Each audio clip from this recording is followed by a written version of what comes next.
Thanks so much for tuning in to Talking Point. I'm your host, Neeraj Shah. And with almost every Talking Point conversation over the next few days, I will put out the disclaimer that the thoughts and the views expressed and discussed between me and my guests on that given day could become dated in a matter of a few minutes, a few hours, or a few days. Such is the nature of the investing landscape right now. With that disclaimer, let me welcome on the show Vikas Khemani. Needs no introduction. Vikas, great having you. Thanks for joining in. Hope all is safe. Hi, Neeraj. Great to meet you, and it's always great to interact with you. Thank you so much.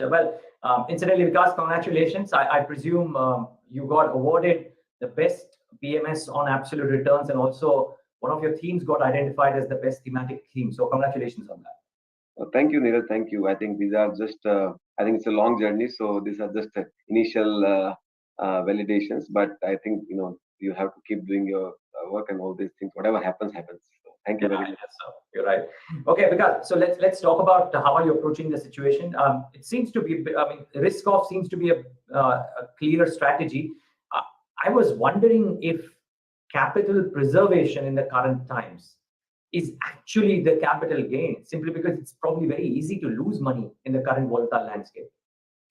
So, Neeraj, I think it really depends on what's your time horizon. It depends on what's your objective, right? Definitely, if I'm a trader, I'm worried about day-to-day movements. It is definitely a time to kind of be careful and avoid risks. But if I am, let's say, an investor which is looking to multiply or generate superior risk-adjusted return from 3 to 5 year perspective, this is a great opportunity, right? I mean, we all know that when things turn out to be bad and when everybody is kind of fearful, those are the pockets and times when the best opportunity to invest from medium term to long term lies. These uncertainties do come time and again from in the market, and I'm sure this was also very unexpected, and that's where markets have been reacting. And world is uncertain, so we do not know what kind of escalation will happen, not happen. It could very well settle down next week, and things world can get back to normal, or it might escalate. And frankly speaking, I don't think anybody can tell you this answer. At least we don't have that capability. So you have to keep playing, but at the same time, if I'm sitting on a cash and I'm looking to invest into Indian markets, the question I would ask is, does this any of this change the Indian investing landscape? My answer is no. And we have seen many of such events in the past. Like I jokingly say that there was a time when Brexit was every day discussed, very regularly on the markets, and markets were up and down without having any impact on us. And today, in hindsight, it's not relevant. So, and another analogy I can give you is that Nifty in 2002 was 800 points. Today in 2022, it is almost 20 times of that. And in this period of 20 years, you can imagine what all possible events, starting from political, financial crisis to, all kind of events have happened, right? So I would say I would see this as a more an opportunity than really a worry. My counter to that, Vikas, would only be this: that there is one thing that I've always heard you say, that investing is about building a hypothesis and then testing it in the times. Two, there is no harm in trying to be tactically a bit more savvy. Nobody can time it to the T, and you're right. I mean, you're being modest when you say that at least you don't have the capability. I don't think anybody has the capability to be able to time this. My question is that, unlike a Brexit or some of the other events, this time around, the log jams around commodity, around the banking and the financial system because of the sanctions, the commodity price inflation because of what's ongoing right now, as well as supply chain disruptions due to COVID and now maybe due to this, are all clear and present dangers. Tactically, do you foresee in your investment hypothesis that the markets could and should drift a bit lower under, everything else remaining constant? Yeah, no, absolutely. So if you see, even not irrespective of Ukraine crisis, we've been saying right from the beginning of this year that this year is going to be a very not so great year. This year is going to be fairly volatile year. It's not only Ukraine, even otherwise, I think we have inflationary pressures, which I think would which surprise people, especially in US markets. I don't see that as much as worry in Indian market, but of course, Ukraine can kind of bring that also to the table for some time.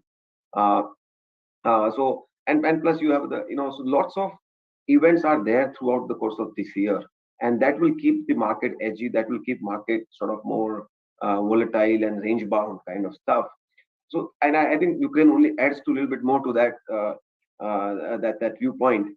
And I continue to believe that you don't have to put all your money today, but I think we will get enough and more opportunity next couple of months, next 3, 4, 5 months, and different reasons. Sometime it will come from Fed, sometime it will come from geopolitical, sometime it might come from our local elections. We do not know, right? So I think but that having said all of this, our structural demand profile, structural revival of the Indian economy is intact. I have no doubt on my mind. I do not see many forces which can disrupt our structural growth profile. Whatever shifts are taking place in favor of India, at one level, I believe many of these things, what's happening in the world, are in some sense aiding to India's sort of acceleration of growth. So if that is the view, then might want to use this year, that is 3 months, 4 months, or whatever the uncertain period, to your advantage than getting itchy about. Okay, yeah, fair. Okay, so use the volatility to your advantage. Don't necessarily put everything to work currently, because there could be some more downsides. Is that the base case, Vikas? That, I mean, again, with the standard disclaimer that nobody can time this. If this crisis blows down, then there could be a flare up and all of that. But do you believe that the base case is that with all the uncertainties, the benchmark indices have a higher probability of drifting lower from where we are currently? So I think given everything, I personally feel that Nifty should consolidate between 16 to 16,500. I would see a very very low chance of it breaking 16,000 of Nifty. To be very frank, and because around that, I think lots of money which is waiting on the sideline comes to buy. So and we are very much close to that range, right? Nobody can really. We are at that range, rather, I would say. So depending on what event sort of turns out, what is the intensity of the event, also more importantly, what is the market psychology around that determines the which level you will touch, whether. And these are just sort of sense. There's no scientific reason, scientific way to figure out that where it will bottom and all, right? But I personally feel that this is the range where it will consolidate, and as and when the worries start settling down, environment changes, you probably this year might give you somewhat positive return, single digit to high early teens kind of return. If this year gives, I think we should be very happy according to me. Okay. Yeah, sorry, I made you wear your erstwhile sell side hat for a bit instead of your portfolio manager hat, or maybe did a combination of that. Feel free to ask anything, don't worry. Yeah, but thank you. Okay, so Vikas, has your portfolio construct changed, not by virtue of what's happening to Russia, and maybe you could talk a bit about whether the commodity price inflation fears, etc., alter it a bit more. But has your portfolio construct changed from what it was in the last 2 or 3 years? Maybe you bet a lot more on high quality, expensive names. Have you shifted to value? Maybe you bet on some of the chemical names. Have you shifted out from that? I just want a broad idea of how is your thinking around your portfolio changed, if it has changed from what it was for a better part of 2020 and 2021. So we haven't changed a lot, but we have made certain tweaks for sure. We continue to believe that IT services will do well despite the recent corrections, in the market in month of January and February, which has of course taken a bit of a toll. But I think it will continue to do well, from a structural point of view. So we have kind of that we continue to remain invested. What we have done is we have added more of banking and financial services weight, because we think that we have a fairly good year ahead of us. Credit growth is picking up. NPS cycle is behind us. Interest rates are kind of a little bit firm. I don't believe that India we will see a very significant rise in the interest rates. Of course, 50 basis point here and there can happen and will happen. But I don't see any sort of disruptive rise in the interest rates. So I think we've added that. We have of course looked at some of the names which are beaten down and where we've seen significant corrections, which we like as a business, but corrections are giving us an opportunity to sort of add. We have reduced consumer durable and consumer related players in the beginning of the year, because we saw some of the margin pressure coming through, and also more importantly, we saw if the prices keeps on rising like this, you will see a bit of impact on the demand side as well. So you might do that, but we don't. It's not it's not a lot of changes in our portfolio. Portfolio by and large remains same. Heavyweight IT, heavyweight financials, continue to believe in manufacturing theme, which I think is kind of doing pretty well. So I think we've not made lots of change, a little bit of tweaks around here, and we think that if somebody remains, we remain invested, and we will see through this cycle. We invest into stocks and company with a view to make 20 to 25% return over a 5-year period. Now, if as long as we keep that objective in mind, I think India should be able to deliver, in my opinion, anywhere between 18 to 25% return, depending on what part of how things pan out and all. That's the sense we have on the potential to create returns in the market. But we have to every day be watchful of. You can never say that this is how it is going to pan out. So we keep on absorbing data, keep looking at it. But currently, my faith in the way I say that again, my faith in Indian story is very, very high. In my career of 25 years, I haven't seen this kind of confluence of factors coming together, contributing to acceleration of Indian economic growth. And I'm just wondering, because you don't foresee economic hiccups due to all of these international factors. And let's face it, I mean, while we may actually gain from here, the base effect is also into play, because while Indian economy has promised to grow quite strongly this year, we still meandering slightly below pre-COVID levels, wherein some of the others are above pre-COVID levels, right? So it's not that on a 5-year CAGR we've done great. So, but you don't foresee risks to this economic growth because of external factors as well. So yes, well, it can happen in a quarter or two. That nobody can, I'll be fool to say that oil price at 105 does not make any impact to India, or So, but all I say that as long as they are not structural in nature, we will be able to absorb that and move on, right? I mean, can you imagine, in 2013 when India's current account deficit was $80 billion and oil prices went up, our currency when interest rates went up by almost 2.5-3%, and the currency depreciated by 20%, right? This time around, we are not panicking, or we are not seeing any sort of situation, because our current account deficit and our forex reserves are very, very solid, unlike in the past. And this is a very big structural change. And in fact, India over next 3-4 years is looking at generating a significant current account surplus. And mind you that only 4 countries in last 40 years have gone through from current account deficit to surplus, which is China, Japan, Korea, and Taiwan. And if you look at their journey post those changeovers, I mean, there's a significant shift which has happened in their, living standards, economic profile of those countries. So I think I see India from that point of view, that if we are able to repair our structural damage through manufacturing and technology growth, I think we are in a very, very sweet spot. So if that happens, which I assign a very high probability of that happening, I think India is in a very, very sweet spot, and all FIs who've been kind of looking at India today, while we are seeing selling coming through, they will all come back. I have no doubt in my mind. What do you attribute this incessant selling to? Some people have said that some of the money had moved to the primary markets all through 2021. So you're sold from the secondary, moved into primary, but 2022 has been no different in terms of the kind of selling. So what explains this incessant selling with us all through the last 9 or 10 or 11 months? So I think it's very clear that India still receives large part of the fund being part of emerging market basket. India is within the international investing community, is not seen as a standalone market, where you will see very few funds investing into India as a standalone asset class or a destination. So whatever flows we receive as a part of the basket. So ever since the talk of Fed rate hike or liquidity withdrawal has started happening, it's a very natural to say that there's a emerging market money that has to be pulled out, because emerging markets will be the most impacted when the Fed tightens. Right now, so when emerging markets are going, if money will also go from India, because India is part of that basket. But it's very clear that even if this time around, if you just look at commonsensically, that if the Fed withdraws, India will not have that kind of impact, because India does not need money from India's current account deficit is almost close to zero, or getting towards getting towards being equal in next few years. So India does not need today. India's dependence on foreign flows is very, very limited. On the top of it, we have a strong FDI. So it's a very basic thing, Neeraj, that when you need money, nobody gives you. But when you don't need money, everybody ends up giving you, right? And that's what is happening. That today India is one of the most promising destinations. So FDI flows are very, very strong. Every day we hear, and money is coming through. So these portfolio flows can be very volatile.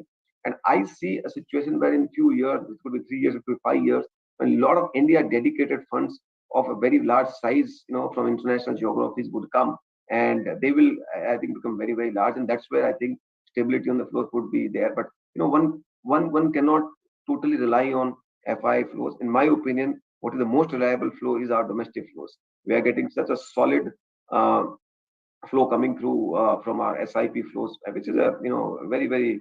Could you imagine FI pulling out more than 1 lakh crore and Indian markets not having any impact? This is a very great change, and this is what, in my opinion, New India story is all about.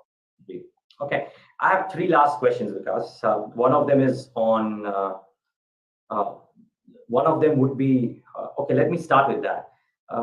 Ruchir Sharma recently, a couple of days ago, wrote a piece for FT, wherein he's saying that he's short tech and long commodities.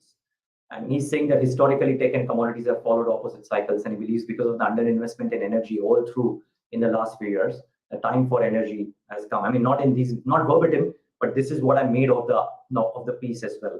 Now, you've said that you are still constructive on tech. I'm not trying to place one mind against the other. I want your view on energy. Are you constructive on upstream and energy stocks because of all of the reasons, including crude being, even if not at 110 and 90, is a big positive, gas prices being high, and the fact that the world is indeed underinvested in energy?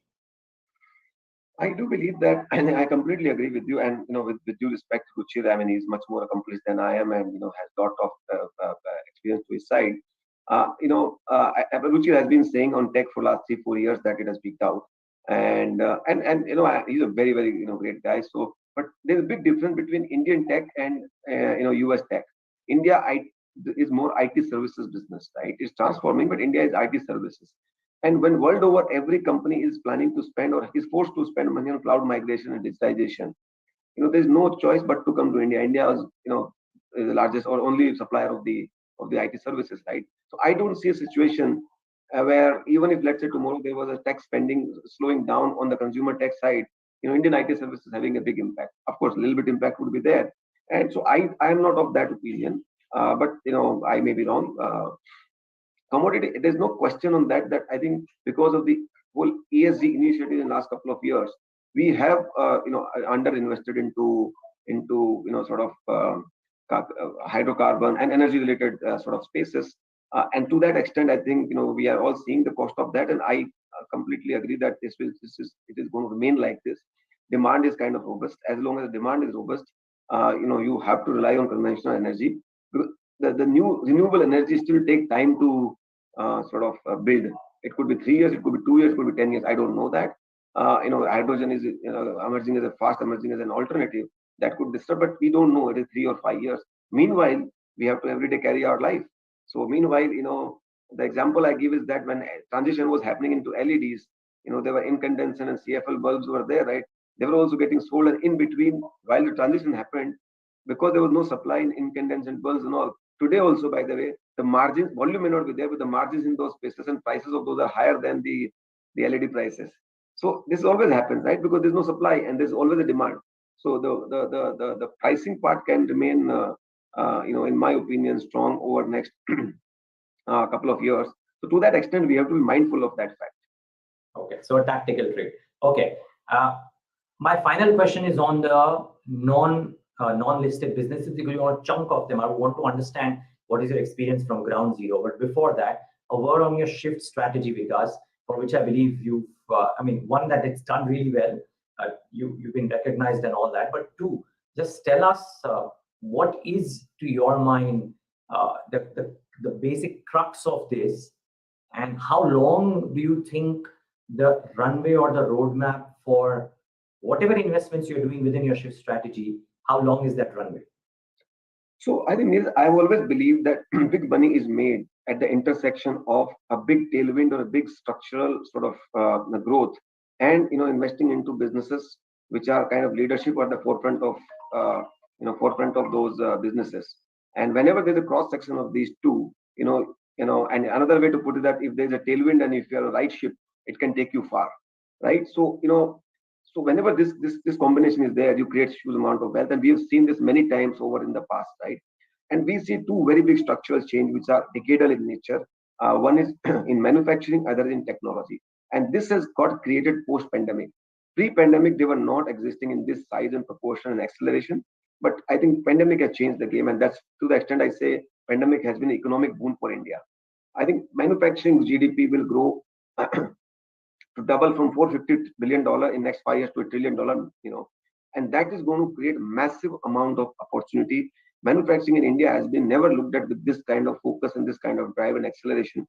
So, and many sectors, in this within one manufacturing agenda, whether it is, auto component, electronics, APIs, chemicals, capital goods, toy manufacturing, textiles, and many, many, many more. We will see a robust ecosystem getting built, and companies will get created in this space over the next 5-10 years. And this is just a beginning of a very long trend. India has never seen this kind of focus on manufacturing in the past, both from a import substitution point of view for local needs and from an export standpoint of view. And things like China plus one, India improved competitiveness vis-a-vis China, and government's focus and support have contributed that to a lot. You will be surprised to know India's Chinese currency has appreciated vis-a-vis Indian currency by 15% in the last 18 months. Now, that is added advantage to Indian exporters, right?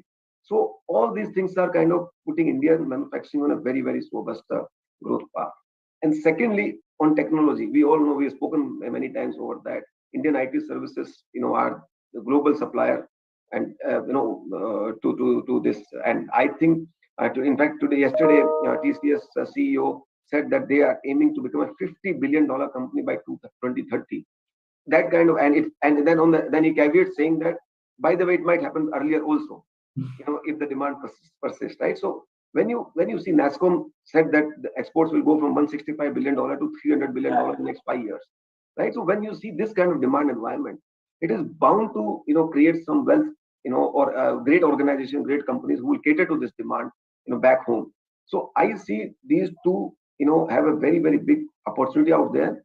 And it also has, for the reason we spoke, a transformative impact on Indian economy, because these two factors put together will put us from current account deficit to current account surplus country. Both these put together will add another $100 to $150 billion of annual cash flows coming to India, which will wipe out not only our current account deficit, but make us a current account surplus country. This is a very, very big structural repair, which has never happened in the last 70 years. And this will change the game for the country. So we are basically focusing on capturing opportunity within this space. These are top down, but at the same time, then you have to go and look at individual sub-segment, managements. Of course, everybody will not benefit, right? Somebody will benefit. Right? So you have to identify that. But if you keep this broader theme in mind that this is a decadal in nature, then you can remain invested through the corrections as we are seeing right now, right? So is it large capish in nature? Sorry, Vikas. In fact, we are going more mid and small capish in nature because by design, because we believe that many of these companies in fullness of time will become 5x, 10x, 15x. Because size surprises, right? I mean, I have seen companies becoming 10, 15, 20x in a decade's time in other sectors in the past as well, right? Okay, so in technology, you kind of technology as well as manufacturing both. Manufacturing, sure. Okay, very good. My last question, Vikas, before we wrap up, and that is, you from whatever little I understand and know of you, you own a clutch of unlisted small businesses in various forms of entrepreneurship. What is the feedback currently? Are people seeing a growth? Because GST revenues have you believe one thing, but there is pain on the street. I mean, large corporations are coming and telling me every quarter that they are grabbing market share from the unorganized small SME players as well. What is your experience from the entrepreneurs or the CEOs who run those businesses? What are they telling you? Well, I think I am getting everywhere positive commentary. Every small or big companies are looking for expansion. I mean, I don't know many companies who are not preparing for growth. Some of this notion about SME and MSME suffering, please understand we are in a very big reorganization phase. In the sense, earlier a lot of SME and MSME which were used to do arbitrage using the tax evasion and all are out of the business. But at the same time, whenever, let's say, a very big component company gets created in India, or let's say any large company, it also creates a lot of SMEs around it. To give an example, when Maruti came, we were importing 90% of the parts or 99% of the parts. But over a course of a decade, many auto component companies got created around in form of SMEs and all. They were supplying some parts to one other part. And if you see the entire ecosystem creation around that helped us to become very, very large and competitive at a global level in the auto component space. So Indian SMEs we should not undermine. It is wrong to say that Indian SMEs are dying. In fact, I see more and more Indian SMEs are getting created along with the bigger global scale or large scale capacity as they are getting created. If Tata is putting a 5,000 crore electronics plant, I can reasonably tell you with a high amount of confidence that there will be many industries around that plant will get created which will cater to Tata Electronics, right? And those SMEs are getting created. So it's just a reorientation which is happening. We cannot see only ones which are going out of the business, but every day newer and newer SMEs are getting created. And the lastly only point I would make, look at the SME credit demand. Banking SME credit is growing at 30% plus. If SMEs are getting, look at results of every bank. If SMEs are dying or not growing, then where is the credit going? So, it lies in detail. So there's a narrative and there's a reality. If you look at data, of course, part of the credit growth would have happened because of increased working capital requirement in the shorter term. But the point is that banks are lending to those companies and they are borrowing and they are kind of sustaining, right? And it's no more of a, today credit standards are far more higher than they were before. So it means, something is happening, right on that door side. So I'm of the firm belief that Indian, lot more can be done. So I'm not making that point, nothing can be done. Lot more can be done, but Indian MSME system is very robust, and you will be surprised. Many of these MSMEs will come and hit market in next 3 years, 5 years, and many of them will become large companies. I mean, we have seen this, and I get amazed by the way, Neeraj, the number of companies which are coming from smaller towns, whether like Surat, Ludhiana. I mean, I get surprised to see those companies, suddenly acquiring scale, out of nowhere, and that just surprises you. And suddenly, oh my God, this kind of capability was existing in a town like Surat, which otherwise is seen only a textile and diamond player, but suddenly 4 companies are coming in the chemical space. Where were they before? And now they are saying we will become 10x in next 10 years. So this is the Indian SME is what we should focus on according to.